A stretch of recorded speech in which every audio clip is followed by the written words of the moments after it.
মা বললো গয়া, আমি শুনলাম গোয়া। এই মানা, তোর জামা কাপড় সব ভালো করে গুছিয়ে নে, আমরা পরশুদিন গোয়ায় যাব। ওয়াও, আমরা পরশুদিন গোয়ায় যাব। মা, খুব মজা হবে তাহলে, সবাই মিলে আমরা গোয়ায় যাব। আসলে ওখানে গিয়ে তোর ঠাকমা তো মানত করেছে তোর দাদুর জন্য তপস্যা করবে। ঠাকমা দাদুর জন্য তপস্যা করতে গোয়া যাবে? মাথাটা তো খারাপ হয়ে গেল নাকি? তোর যা জামা কাপড় আছে সব গুছিয়ে নে। ও মা, আমার সব গোছানো কমপ্লিট।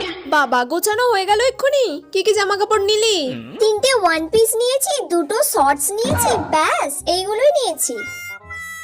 এই মেয়েটার কি মাথাটা তা খারাপ হয়ে গেছে নাকি? ও গয়ায় যাবে, গয়ায় গিয়ে শর্টস পরবে, ওয়ান পিস পরবে। এই সব জামা কাপড় তুই কেন নিয়েছিস? গয়াতে গিয়ে তুই শর্টস পরবি, ওয়ান পিস পরবি? তোর মাথাটা তা খারাপ হয়ে গেছে নাকি? গয়া? আমি তো ভাবলাম গোয়া।